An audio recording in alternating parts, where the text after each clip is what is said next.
It's the Spooky Show with Willie.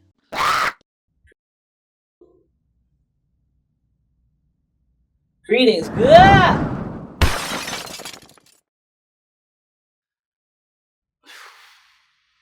Greetings, ghouls, and welcome to the Spooky Show. I'm your host, Willie Muse, coming to you from the void of unimaginable horror. And I honestly don't even know why there's wind in here at all. I mean, it's a void. I don't know if it was that mirror I broke or that black cat that I ate, but for some reason I've been having the worst luck lately. I mean, just this morning, I got bit in the arm by a hobgoblin, I stepped in a pile of werewolf poo, and instead of downloading the sound effects pack that I wanted to make this video, I accidentally bought something called Naughty Noises 7. Oh, yeah, choke me, Daddy. Yeah, see, that was supposed to be the sound of sad trumpets. God damn it. But rather than dwelling in my bad luck, I've decided to make the most of it and try to learn something in the process, like a phoenix rising from the ashes. Yeah, take it, bitch. That was supposed to be. Anyway, this brings me to my question of the day, which is, why are things unlucky? This week's episode is actually going to be a little bit different than previous episodes that we've done. There are a lot of things that are said to cause bad luck, so rather than giving you one long explanation about a single topic, I'm going to pick a list of my favorite unlucky things, and give you a bit of a briefer answer for why each of those things is considered unlucky. So rather than rambling on, why don't I break these things down one by one, starting with the one that I'm currently dressed as, the Black Cat. Unsurprisingly, like most things I talk about on this show, it involves witches. Apparently, back in the day, people weren't satisfied with thinking that every woman was a pawn of the devil, so they decided to vilify animals too. Witches were said to have these things called familiars, which were evil entities that usually took the form of animals in order to help the witch do, witch stuff, I guess? Think of it like this. If witches were Disney villains, then the familiar was the sassy animal sidekick on their shoulder, voiced by Gilbert Gottfried. If a familiar crossed your path, then it meant you were in for some unpleasantness because it meant that a witch was in your midst. And like I've said many times on this show, witches were just about the scariest thing in the world to old-timey people. Of course, familiars could take the form of just about anything, so the question then becomes, why did they become so linked with black cats? And the answer probably links back to the Celtic myth of something called the Cat Sith. These creatures were fairies who took the form of black cats and were said to have the ability to steal people's souls, which was not what you would have wanted to happen. The ominous nature of the Cat Sith probably got intertwined with the ominous nature of the witch's familiar, creating the omen we know and love today.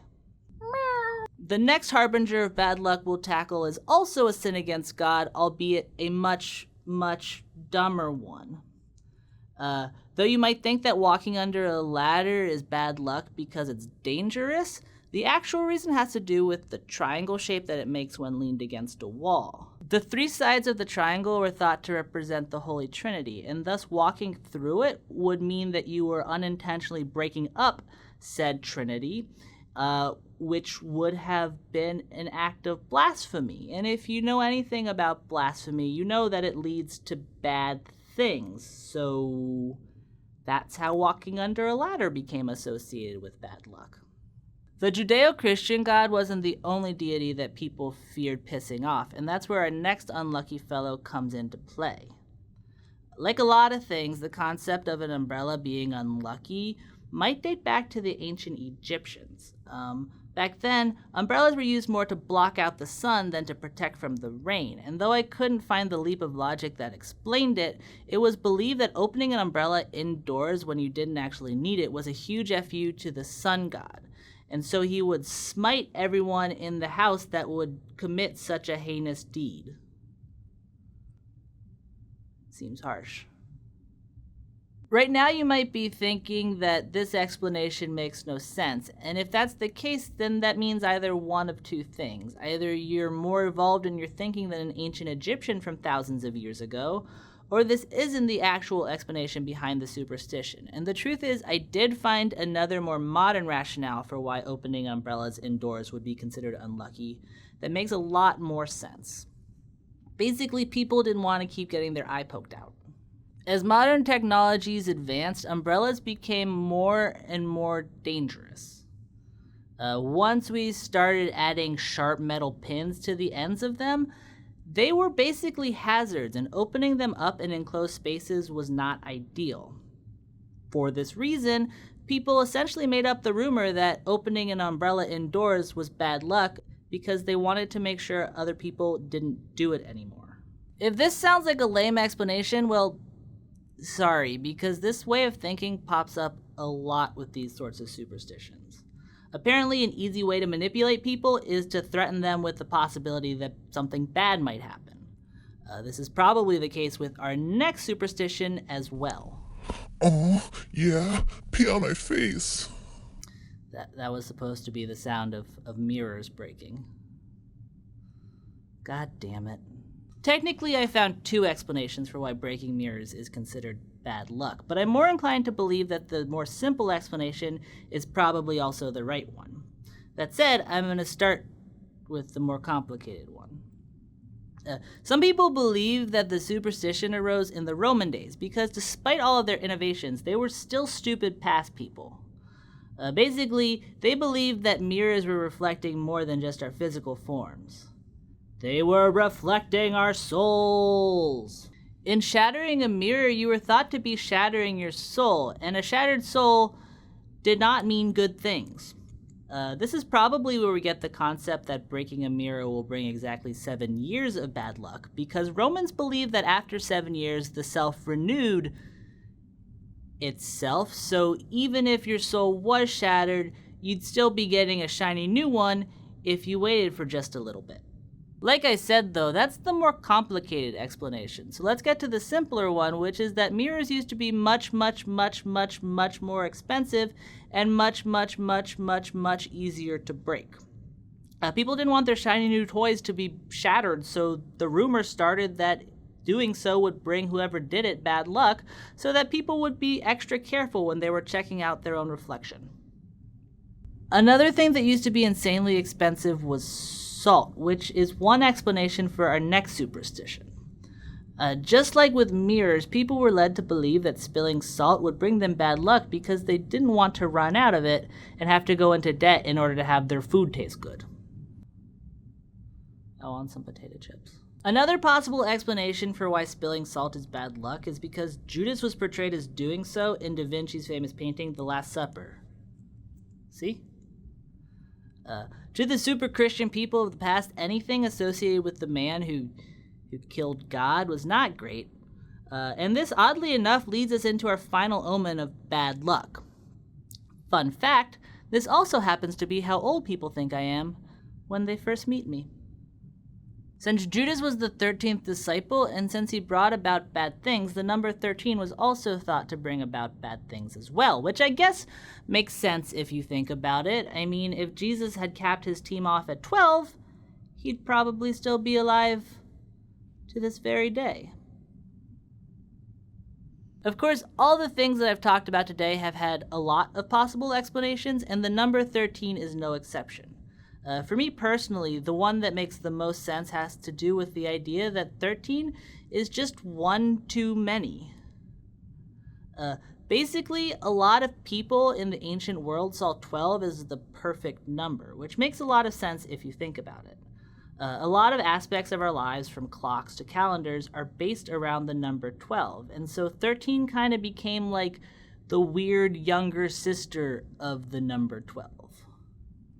Basically, 13 is unlucky because it was irregular. Just like this episode. And yeah, that's kind of all I got for this week. Here's where I usually wrap up the episode by summing up some big overarching theme, but since what I did was just a big nebulous list, that's kind of hard to do. I'm afraid this episode might be a little unsatisfying because there is no order or pattern or reason. Oh shit, I just figured out a good way to wrap it up. Unlucky things like black cats and broken mirrors are spooky, but what's even spookier is the idea that these things aren't unlucky. For as scary as superstitions seem, at the end of the day, I actually think they're more of a comfort than anything. Thinking that the bad things that happen in your life are caused by some big cosmic force called luck is a lot easier to accept than the idea that bad stuff just happens for no reason. At the end of the day, wouldn't you rather blame a black cat for all your woes than accept that there is no larger pattern or reason, and that your life is just one huge, unsatisfying, nebulous mess that's completely devoid of rationality or meaning? Superstition gives us the illusion that there's some sort of order in our lives, when the truth is that we're just aimlessly floating through space in no particular direction with no particular purpose. Yeah. Lick my butt, Daddy. That was supposed to be violence. That's it for me, guys, but before I go, let me just say that there's a lot of stuff I probably missed, and if you have something to say, then as usual, say it in the comments below. Also, during last week's episode, I made a joke that some people have informed me didn't come off in the right way, and if I ever do that, please don't hesitate to put that in the comments as well. I want this show to be inclusive, so if that's ever not the case, please let me know, and even if I don't always agree, I will do my best to listen and grow from the experience.